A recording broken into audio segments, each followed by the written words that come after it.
Um, so one thing that really defined our childhood was growing up in university towns. You know, my brother spent his first years living in a dorm, and he always talked about his big buddies who were his the students that lived in the dorm. He thought, yeah, I'm just one of these guys. I hang out with these guys all the time.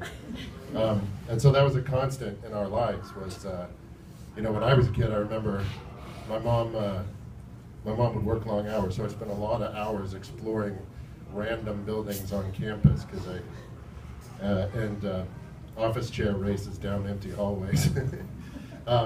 And so this education being around, even to this day, I love whenever I go somewhere, I'll go and look at the campus wherever I am because it's something in there. And my dad, he was a pretty good teacher. I would go to his class, and I actually enjoyed it, which it hit me the other day, like, okay, so a kid actually would go and do extra school that his parent taught and enjoy it. And I think that's a pretty good testament to that my dad was actually a really good teacher. And, my mom was too. So I asked two of his students to write a letter.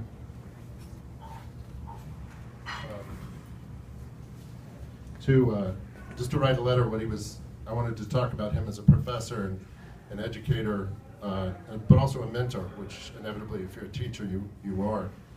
And the first is from Ruth Olson, who my dad encountered when he was teaching at Clayton State. She was a student there and also worked at she worked in the accounting department, and she was a young mom.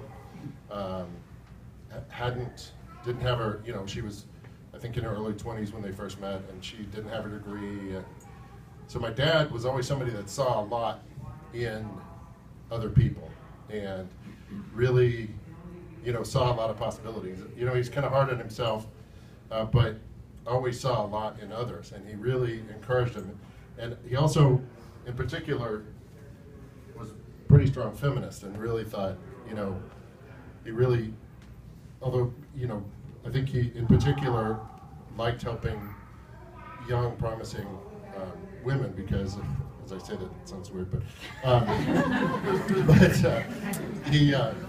but I think he sort of like, if I'm going to work with people, I'm going to help the people who have it harder, and and so the first is Ruth, and she went on. So she was at Clayton State. She went on.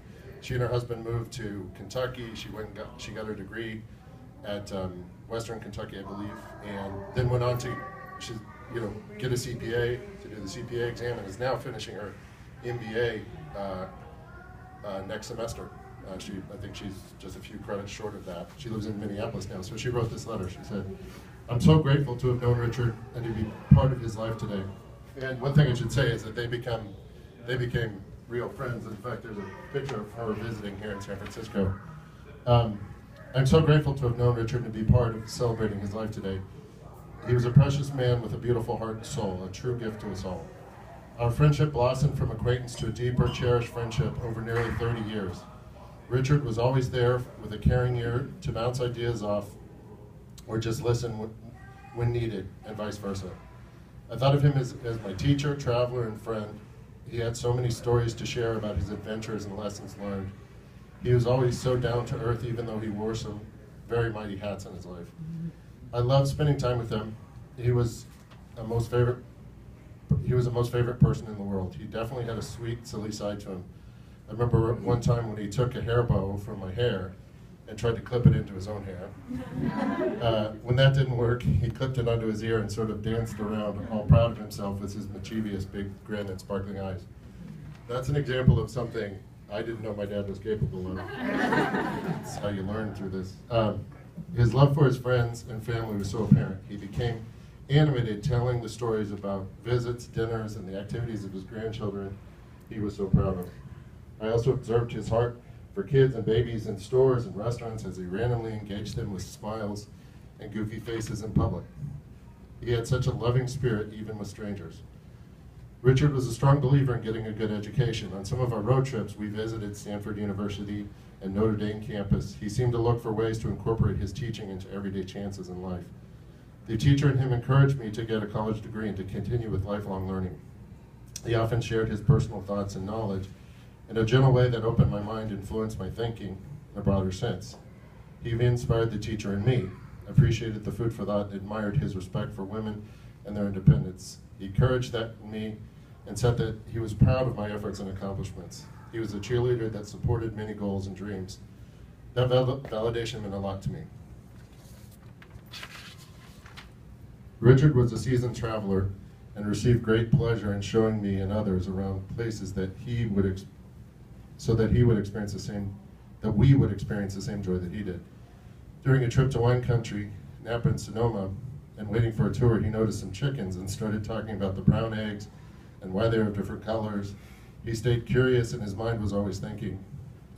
He was a great guide to travel with and explore new and even the old, to explore the new and even the old with new eyes.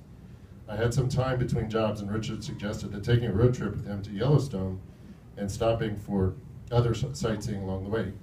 As you know, Jerry and Charlou every summer lived in Yellowstone and volunteered for the National Park Service. He introduced me to his brother Jerry and sister-in-law Charlou during that trip. They were wonderful hosts and we had a delightful time visiting before we continued on to Minnesota. During one of my trips with me, my yellow Labrador, Ariel, kept her eye on him. He knew she was watching him like a hawk and told him that he was not willing to play second fiddle to a dog. I just let that comment go, but always wondered what exactly that meant. Often when I tried to clarify one of his comments, he said, "Take everything I say with a grain of salt." That left me a little confused at times, but I chose to honor my friend and his need for private space. I will truly miss Richard's silly humor, warm smile, heartfelt friendship. We meet special people like Richard for a reason. The world was definitely better with him in it. Now he is our angel watching over us and helping us with guidance. I hope to make him proud. The second is